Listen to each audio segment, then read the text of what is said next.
जय हिंद दोस्तों। जैसे कि पता है, राजस्थान में चुनाव जो कि खत्म हो चुकी है और नतीजे भी आ गई है। वहाँ पे सरकार बीजेपी की बनी है और कांग्रेस की जो सरकार अशोक गहलोत की सरकार थी वो कहीं ना कहीं अपनी वो जो सीट थी वो बचा नहीं पाई। अब वो सीट नहीं बचा पाई तो उन्होंने आरोप लगाया है उन पर कि उन्होंने राष्ट्रीय अध्यक्ष यानी करनी सेना के राष्ट्रीय अध्यक्ष की हत्या कर दी गई। आपको बता दूं कि जो हत्या हुई है सुखदेव सिंह गोगरा का, वो हत्या हो गई है।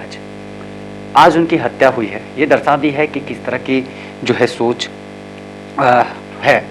सुखदेव सिंह गोगाड़ी जो कि जयपुर में अपने आवास पर मौजूद थे, तभी 2-3 लोग आए और उन पर फायरिंग करना शुरू कर दिया, जिसमें एक युवक की भी मौत हो गई और उसके साथ साथ उनके बाउंसर को भी, जो कि आईसीयू में भर्ती है। पुलिस के मुताबिक कहा है कि हम आरोपी को बख्शे नहीं जाएंगे, आरोपी बरी नहीं होगी। तो दरअसल बता दूं कि ये पहली घटना नहीं है कि किसी भी सेना या किसी भी दल के नेता के द्वारा इस तरह की प्रदर्शन की गई हो, इस तरह की जो कि हिंसा की गई हो। इससे पहले भी कई बार हुई है।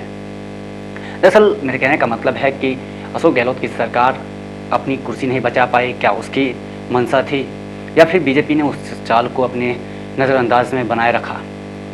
ये भी एक मुद्दा है कि सवाल ये है कि वहाँ पे बीजेपी की सरकार बनी है और बीजेपी अब जो चाहती है वो वहाँ लागू हो। क्या करनी सेना के द्वारा जो लोगों को उत्साह करने की, भगवा की जो एक उत्साह भरी थी, उसके लिए जो उनकी जो हत्या हो गई है सुखदेव सिंह की, गोगेरा की, वो कहीं ना कहीं ये दिखा दी है कि भारत की संविधान, भारत की जो क्षेत्र है वो कहीं ना कहीं हिंसा से पीड़ित है। आज उनकी हत्या हुई है। उनके बाउंसर के साथ साथ में उनके आवास, जो कि जयपुर में वो अपने आवास पर मौजूद थे, तभी 2-4 लोग आए और उनकी हत्या कर दी गई। और वहाँ पे कम से कम 12 से 13 गोलियाँ जो कि चली, उसमें 2-4 गोली उनकी लगी भी और उसी में उन्होंने दम तोड़ दिया। पुलिस के मुताबिक कि आरोपी जो है वो नाकाबंदी के कारण पकड़ी गई है।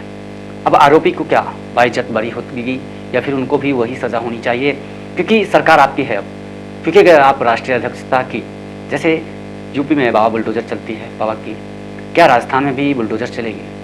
या राजस्थान की कानून अलग से रहेगी, कानून प्रक्रिया अलग से होगी? योगी आदित्यनाथ की तरह जो भगवा के खिलाफ उठाती है आवाज़, उन्हें बंद कर दिया जाता है हर वक्त। इस तरह के अगर भगवे पर यानी करनी सेना के अध्यक्ष को इस तरह की हत्या कर गई इस तरह से, तो ये कहीं ना कहीं भारत के कई क्षेत्रों के लिए, कई बड़े चेहरों के लिए ये बहुत बड़ी एक शर्मनाक बात है कि आप अगर इस तरह की जो सोच हैं, आप इस तरह के जो लोग हैं, उनके लिए एक बहुत बड़ी दुविधा होगी। अब देखने वाली बात है कि सरकार क्या कहती है, क्या करेगी। पुलिस अपनी काम कर रही है, पुलिस जो है रिकॉर्ड अपने बुक में दर्ज कर दी है। पुलिस के मुताबिक है कि इस तरह की हिंसा ये पहली दफ़ा नहीं हुई है, लेकिन अगर इस तरह की घटना नहीं हुई है तो इससे पहले भी कई बार नहीं हुई है। अब इससे उसे जोड़ा ना जाए, उसे तोड़ा ना जाए।